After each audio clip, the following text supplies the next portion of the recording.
நான் அவன் இல்லை. ஒரு பெயர் மறந்த மனிதன். அவன் அந்த நாளும் அதே கேள்வியோட எழுந்தான். நான் யார்? இந்த கேள்வி அவனுக்கு புதுசில்லை.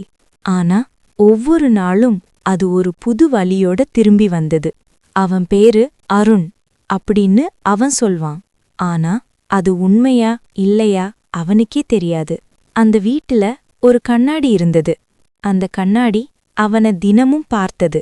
ஆனா அவன் அந்த கண்ணாடிக்குள்ள தன்னை அடையாளம் காண முடியல. அவனுக்கு ஒரு வேலை இருக்கு, ஒரு வீடு இருக்கு, ஒரு கைபேசி இருக்கு. ஆனா ஒரு நினைவு மட்டும் இல்ல. அந்த நினைவு ஒரு நாள் போயிடல.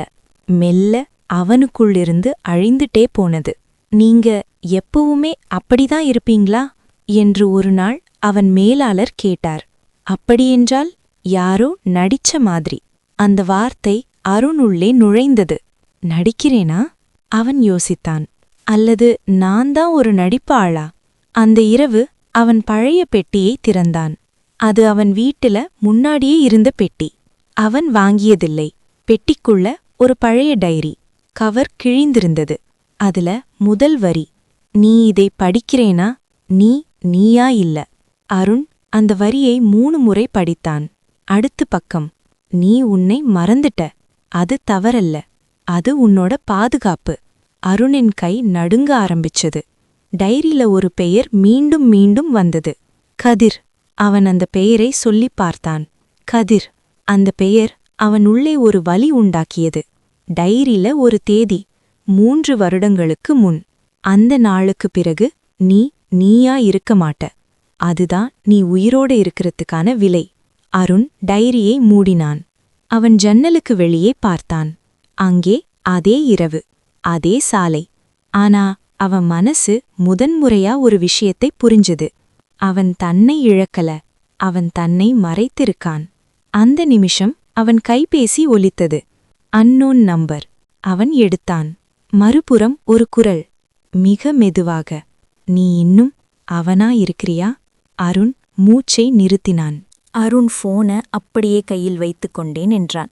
அந்த குரல் மீண்டும் பேசவில்லை. ஆனா அந்த கேள்வி அவன் உள்ளே அதிர்ந்து கொண்டே இருந்தது. நீ இன்னும் அவனா இருக்கிறியா?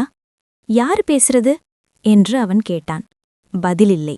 கால் தானாகவே துண்டிக்கப்பட்டது. அருண் மூச்சை ஆழமாக இழுத்தான். அவன் போனில் அந்த நம்பரை பார்த்தான். அன்னோன். அந்த இரவு அவன் தூங்க முயற்சிக்கவே இல்லை. டைரி மீண்டும் அவன் முன். இந்த முறை அவன் முதல் பக்கத்திலிருந்து படிக்க ஆரம்பிச்சான்.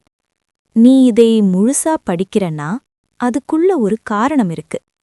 நீ தப்பா இருந்தா நான் இந்த டைரிய விடமாட்டேன். அவன் பக்கங்களை மெல்ல மாற்றினான்.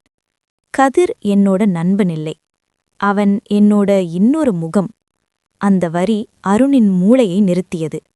என்ன அர்த்தம்? அவன் சொன்னான்.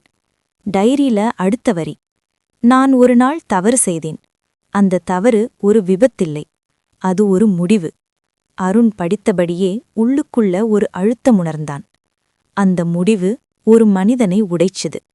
அந்த மனிதன் நான்தான். டைரியின் எழுத்து இங்கே மாறியது. முன்னாடி சீராக இருந்த எழுத்து இப்போ குலுங்கியது. அந்த நாளுக்குப் பிறகு நான் என்னோட பேரை விட்டுப்போனேன். நான் என்னோட நினைவுகளை விட்டுப்போனேன்.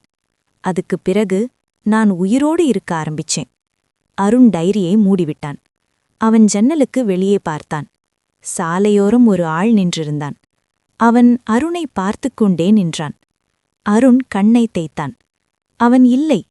அந்த நொடியில் அவன் போன் மீண்டும் ஒலித்தது. இந்த முறை அன்னோன் இல்லை, ஒரு பெயர், கதிர். அருண் சிரிக்கல. அவன் பயப்படல. அவன் போனை எடுத்தான். நீ டைரிய படிச்சிட்டியா என்று அந்த குரல் கேட்டது. நீ யாரு? நான் நீ இருக்கக்கூடாத இடம். நான் நீ இருக்கணும்னு பயந்த இடம்.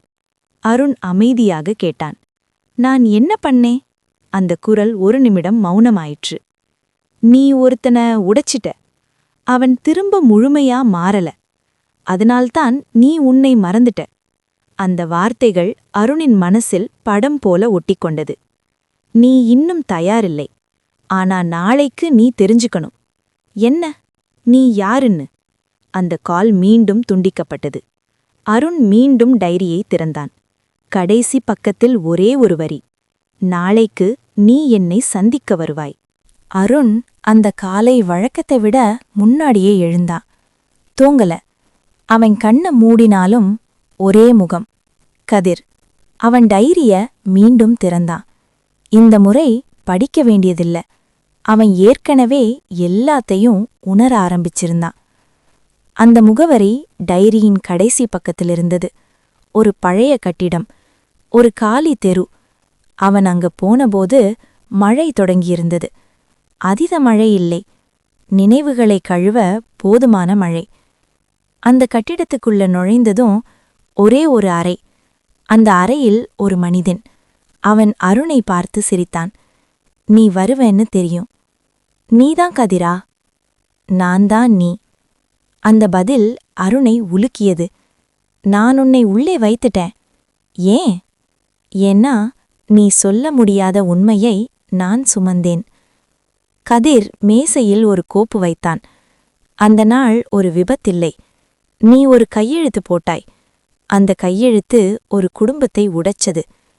அருண் அந்த கோப்பை திறந்தான். ஒரு பெயர், ஒரு முகம், ஒரு குடும்பம். நீ பார்க்க முடியல. அதனாலதான் நீ என்னை உருவாக்கினாய். நான் உன் குற்றம். அருண் மெதுவாக உட்கார்ந்தான். நான் என்ன செய்யணும்? என்னை கொல்லணும், அல்லது என்னை ஏற்றுக்கொள்ளணும். அந்த வார்த்தைகள் கடினமா இல்லை, அவை உண்மையா இருந்தது. அருண் கோப்பை மூடினான். நான் உன்னை மறைக்க வேண்டாம். நான் உன்னோடையே வாழறேன். கதிர் முதன்முறையா அழுதான். அப்போ நான் போகணுமா? இல்ல, நீ நான் மறந்ததை நினைவூட்டணும். அந்த நிமிஷம் அருண் புரிந்து கொண்டான். அவன் 2 பேர் இல்லை, அவன் ஒரே மனிதன். அவன் வெளியே வந்தான். மழை நின்றிருந்தது. அவன் முதல் முறை கண்ணாடியை பார்த்தான். அங்கே அவன் இருந்தான், முழுமையா.